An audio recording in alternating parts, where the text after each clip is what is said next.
পৌষ মাস, শীতটা বেশ ঝাঁকিয়ে বসেছে। গেল বছর থেকে এবছর শীতের প্রকোপটা অনেক বেশি।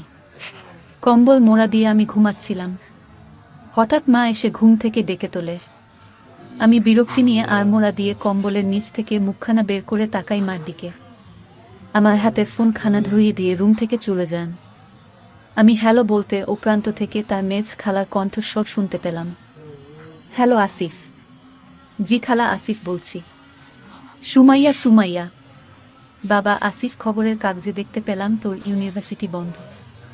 এক কাজ কর না, এই বন্ধে তুই রংপুরের সুমাইয়া আমার খালাতো বোন, ওখান থেকে ঘুরে আয়। ঢাকায় ফেরার পথে তোর সাথে সুমাইয়া আর আমার নাতিটাকে নিয়ে আসবি। অনেক দিন ওদের দেখি না।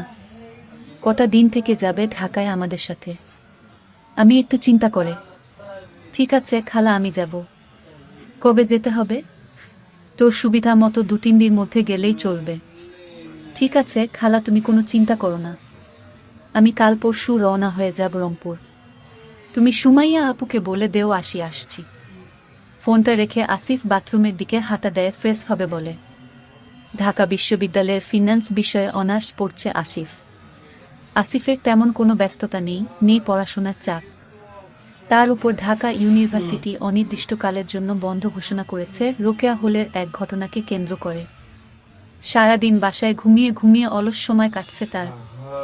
সকালের নাস্তা করে আসিফ কমলাপুর রেল স্টেশনে চলে যায় রংপুর যাবার টিকিট কাটতে। আসিফদের কাজিনদের মধ্যে সুমাইয়া বেশ সুন্দরী। বিয়ের আগে সুমাইয়ার অনেক ভালো ভালো বিয়ের প্রপোজাল আসত। শ্যামা 5 ফিট 5 ইঞ্চি লম্বা, গায়ের রং উজ্জ্বল ফর্সা, আর শরীরের গঠনও বেশ ভালো, যেন ছেলেদের আগুন ধরাত। পাড়ার সব বয়সী ছেলেরা পাগল ছিল সুমাইয়ার জন্য। সুমাইয়ার বাবা হঠাৎ করেই সুমাইয়ার বিয়ে ঠিক করে ফেলেন এক বিসিএস ক্যাডার ছেলের সাথে।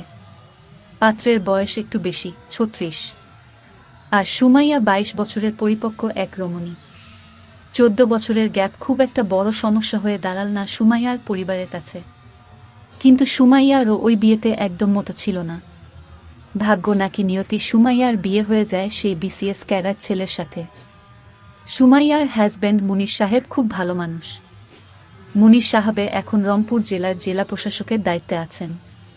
বর্তমানে সে ট্রেনিং 8 মাসের জন্য দেশের বাইরে গেছেন। বিয়ের পরের বছর সুমাইয়ার কোল জুড়ে আসে ফুটফুটে একটি ছেলে সন্তান। দেখতে দেখতে ছেলেটা বড় হয়ে যায়। নাম রাখে শাবাব। শাবাব এখন ক্লাস 2তে পড়ে। শাবাবের এখন বার্ষিক পরীক্ষা চলছে, শেষ হবে কদিন পরে। তারপর দিন আসিফ তার লাগেজ গুছিয়ে রওনা হয় রংপুরের উদ্দেশ্যে। এসি কেবিন, শোবার জন্য স্লিপার আছে। বেশ আরামদায়ক জার্নি, তবে অনেক লম্বা সময়। দেখতে দেখতে 12 ঘন্টা চলে গেল। সকাল 11টার দিকে আসিফ রংপুর রেল জংশন স্টেশনে পৌঁছাল গেল। আসিফের জন্য সুমাইয়া রেল স্টেশনে গাড়ি পাঠিয়েছিল আসিফকে রিসিভ করতে। আসিফ আগে কখনো রংপুর আসেনি। নতুন শহর, তার উপর আবার প্রচণ্ড ঠান্ডা পড়েছে। নতুন পরিবেশ, নতুন শহর দেখতে দেখতে আসিফ জেলা প্রশাসকের বাংলোত চলে আসলো। বাংলোটা বেশ অনেকখানি জায়গা নিয়ে করা হয়েছে। পুরো বাংলোটা প্রাচীর দিয়ে ঘেরা। বাংলোর সামনে সুন্দর সুন্দর বাহারি রকমের ফুলের বাগান করা হয়েছে। বাংলোর চারপাশে সারি সারি বিভিন্ন রকমের ফলের গাছ, পাখির কিচিরমিচির শব্দ। শহর থেকে একটু দূরে নিরিবিলিতে খুব সুন্দর করে সাজানো বাংলোটি। জেলা প্রশাসকের বাংলো বলো কথা। গাড়িটি বাংলোর ভিতরে আসার পর সুমাইয়াকে বেরিয়ে আসতে দেখল আসিফ। প্রায় 4 বছর পর সুমাইয়ার সাথে আসিফের দেখা। সুমাইয়া ওদিন জর্জেটের শাড়ি পরেছিল। শাড়িটি উপর থেকে একটা শাল দিয়ে জড়ানো। আসিফ গাড়ি থেকে নামার পর সুমাইয়া দুহাত এগিয়ে দিয়ে আসিফকে। সুমাইয়ার বিশাল আসিফের বুকে চাপ খেল কয়েক সেকেন্ডের জন্য। নরম পেয়ে আসিফের একটা কাঁপনি দিয়ে ওঠে, নড়ে চড়ে ওঠে, দাঁড়াতে শুরু করে। মুক্ত হবার সময় সুমাইয়ার গায়ের চাদরটা খুলে যায়। সাথে সাথে সুমাইয়ার হাতা আসিফের চোখ সুমাইয়ার দিকে আটকে যায়। সুমাইয়া সেটা বুঝতে পেরে শালটা পেঁচিয়ে নেয় গায়ে। আসিফের কাছে জানতে চাইল পথে কোনো সমস্যা হয়নি তো। আসি না সূচক উত্তর দিল। আসিফের প্রতি একটা বিশেষ দুর্বলতা আছে।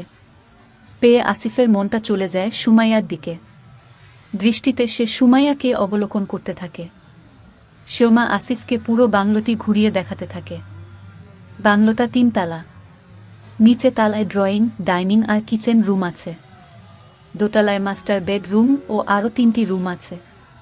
সবগুলো রুম বেশ বড় বড়। বাংলোর 3 তলায় স্টোর রুমের মতো কিছু রুম আছে। তার উপরের তলায় ছাদ।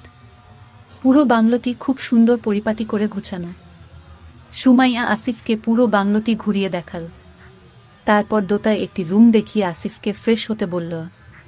আসিফ তার থাকার রুমটি এক ঝলক দেখে নিল। একটা অ্যাটাচ বাথরুমও আছে সাথে।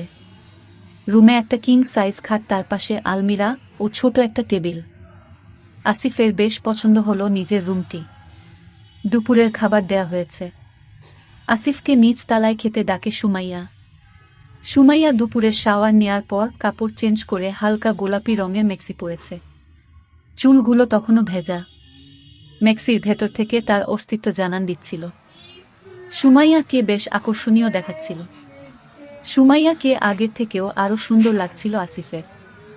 মনে হচ্ছিল সব রিলেশন বিসর্জন দিয়ে সুমাইয়াকে বউ বানিয়ে নেয়। কিন্তু তা কি আর সম্ভব? বয়সে আসিফ সুমাইয়ার থেকে 5 বছরের ছোট। তাকে কি বউ করার ব্যাপারে বড় ছোট কোনো ব্যাপার না। কিন্তু কেমন করে? আসিফ দুপুরের ভাত খেতে খেতে চিন্তা করতে লাগলো কেমন করে সুমাইয়াকে বলবে। দুপুরের ভাত খাবার পর আসিফ ছাদে উঠে একটা সিগারেট ধরায়। শীতের আমেজ সিগারেটে টান দিতে আসিফের বেশ ভালোই লাগছিল। ছাদে কিছু কাপড় শুকুতে দেয়া হয়েছে সারিবদ্ধভাবে। তার মধ্যে একটি কালো রঙের। আসিফ বুঝতে পারে এগুলো সুমাইয়ার। আসিফ ছাদের 4-5টা দেখে নিয়ে হাতে নেয়।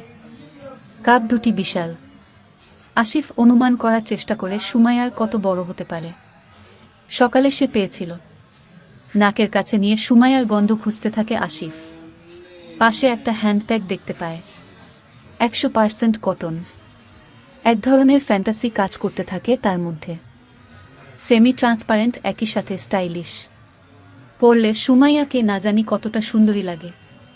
আসিফ সেটা চিন্তা করতে করতে উপর ঘুষতে থাকে। হঠাৎ সুমাইয়ার গলার আওয়াজ শুনতে পায় আসিফ। আসিফ দ্রুত আগের জায়গায় রেখে দিয়ে ছাদের রেলিংয়ের এক পাশে সরে আসে। সুমাইয়া হাতে চায়ের কাপ আর এক হাতে একটা মোবাইল ফোন। চায়ের কাপ আর মোবাইল ফোন আসিফের দিকে এগিয়ে দিয়ে বলে, দেখ তো আসিফ, আমার মোবাইল ফোনটা বেশ স্লো হয়ে গেছে, কিছু করতে পারিস কিনা? আসিফ সুমাইয়ার ফোনটা হাতে নিয়ে অপশনগুলো দেখে ঠিক আছে কিনা। Android handset. মোবাইলটা হাতে নিয়ে আসিফ কৌতূহলবশত কল লিস্ট দেখতে থাকে। রাত 2টার সময় মুনির ভাইয়ের পিএস কোনো সুমাইয়াকে ফোন করবে। আসিফ কল ডিউরেশন দেখে। প্রায় 25 মিনিট কথা হয়েছে। দিনে আরও বেশ কবার। সন্দেহ হয় আসিফের। আসিফ ফোনটি রিসেট করে দিয়ে নতুন করে সেট আপ করে দেয়। সাথে একটা অটো কল রেকর্ডিং অ্যাপ্লিকেশনটা ডাউনলোড করে ইনস্টল করে দেয়। তারপর সুমাইয়ার হাতে দিয়ে দেয়। সুমাইয়াকে সে আর চোখে দেখতে থাকে। সুমাইয়ার প্রতি একটা তীব্র অনুভব থাকে সে। সুমাইয়ার আগের থেকেও আরও ভারী হয়ে উঠেছে। গোলাপি মেক্সির উপর কোনো নেয়নি সুমাইয়া। ফলে তার পবত সমান বেশ ভালো মতোই দেখা যাচ্ছিল। আসিফ যেন তা চোখ দিয়ে গিলে খেতে থাকে। এই শীতের রাতে সুমাইয়ার মতো সুন্দরী নারীকে পেলে মন্দ হতো না। পাগল বানিয়ে দিত আসিফ। তার জন্য রাস্তা খুঁজতে থাকে আসিফ। রাতে একটু আগে ভাগে ঘুমিয়ে পড়ে আসিফ। রাত 2টার দিকে হঠাৎ তার ঘুম ভেঙে যায়। সে ঘুম থেকে উঠে পানি খাবার জন্য নিচে নামে আসতে থাকে। হঠাৎ শ্যামা এবং পুরুষ কণ্ঠস্বর শুনতে পেয়ে থেমে যায়। পা টিপে টিপে সে নিচে নেমে আসে। শুনতে পায় সুমাইয়া বলছে, মুনির ভাইয়ের পিএসকে বলছে, প্লিজ দেখো, এখন এসব হবে না। ঢাকা থেকে আমার কাজিন এসেছে, তোমাকে একটু চলে যাব জান। আমার কাজিন জানতে পারলে সর্বনাশ হয়ে যাবে। ও যতদিন এখানে আছে ততদিন এগুলো থেকে দূরে থাকতে হবে আমাদের দুজনকেই। আসিফ যেন আকাশের চাঁদ পেয়ে যায়। সুমাইয়ার চাবি তার হাতে চলে আসে। এন মেঘ না চাইতেই জল। আসিফ তার রুমে ফিরে এসে লক্ষ্য করতে থাকে সুমাইয়া কখন উপরে আসবে। তার 5 মিনিট পর সুমাইয়া উপরে আসে। সুমাইয়া উপরে উঠে আসিফকে দেখে চমকে যায়। আসিফ টিটকারি সুরে বলে, ভালো, বেশ ভালো, ভালোই চলছে পিএস এর সাথে তাহলে। সুমাইয়া ভ্যাবাচ্চাকা খেয়ে বলে, কিসের ভালো? কি চলছে? কি বলছিস যাতা? আসিফ নিজের মোবাইলের ভিডিওটি বের করে সুমাইয়াকে দেখায় আর বলে, মুনির ভাইকে ভিডিওটা দেখাতে হবে। সুমাইয়া লজ্জায় মাথা নিচু করে আসিফের কোনো কথার উত্তর না দিয়ে নিজের রুমে গিয়ে দরজা বন্ধ করে দেয়। সুমাইয়া চিন্তায় পড়ে যায় আসিফকে নিয়ে। মনে মনে যে ভয়টা পাচ্ছিল সেটাই ঘটেছে। আসিফ দেখে ফেলেছে তাদের দুজনকে। আসিফ যদি মুনিরকে সব বলে দেয় তাহলে তার সংসার নিয়ে টানাটানি পড়ে যাবে। কিভাবে আসিফকে সে সামাল দিবে বুঝতে পারছে না। সারা রাত সুমাইয়ার ঘুম হলো না। ওদিকে আসিফ মনে মনে বেশ খুশি সুমাইয়াকে টিকিট পেয়ে গেছে সে। এখন শুধু সময়ের ব্যাপার মাত্র। সুমাইয়াকে সে ব্ল্যাকমেইল করবে। সুমাইয়াকে আত্মসমর্পণ করতেই হবে আসিফের কাছে। পরদিন সকালে ঘুম থেকে উঠার পর সুমাইয়া আসিফকে এড়িয়ে চলতে লাগল। আসিফ সুমাইয়াকে সুযোগ খুঁজতে থাকে। বাসায় একটি কাজের মেয়ে আসে সকালে। কাজ শেষ করে সে চলে যেতে যেতে বিকেল হয়। বিকেলে আবার শাবাব স্কুল থেকে চলে আসে। সুযোগের অপেক্ষা তাকে বেশিক্ষণ করতে হয় না। বেলা 12টার দিকে সুমাইয়া শাওয়ার নিয়ে ভেজা কাপড় হাতে নিয়ে ছাদের দিকে যেতে থাকে তা রোদে দেবার জন্য। আসিফ মনে মনে চিন্তা করে এই তো সুযোগ। আসিফ নিচতলায় নেমে দেখে নেয় কাজের মেয়েটা রান্নাঘরে রান্না করছে। আসিফ দেরি না করে ছাদের উদ্দেশ্যে রওনা হয়। সুমাইয়া কাপড় রোদে দিয়ে নিচে আসতে থাকে। অমনি ছাদের চিলে কোঠায় সুমাইয়াকে একা পেয়ে দেওয়ালের একপাশে ধরে আসিফ। সুমাইয়াকে কোনো সুযোগ না দিয়ে আসিফ সুমাইয়ার আরম্ভ করে। সুমাইয়া নিজেকে ছাড়িয়ে নেওয়ার চেষ্টা করে কিন্তু সফল হয় না। সুমাইয়া চিৎকার দিয়ে উঠে বলে, ভালো হচ্ছে না কিন্তু ছাড় আমাকে। যখন মুনির ভাইয়ের পিএস রবি সাহেব তোমাকে তখন খুব ভালো লাগে তাই না? আমি কিন্তু চিৎকার করব। চিৎকার কর না, আমিও সবিকে বলে দিব তোমার কুকর্ম। শুধু তোমার নিয়ে একটু খেলা করব রবি সাহেবের মতো, তারপর ছেড়ে দিব। আর কখনো তোমাকে ডিস্টার্ব করব না। শুধু এতটুকুই, আর কখনো আমাকে ডিস্টার্ব করবে না? না করব না, প্রমিস।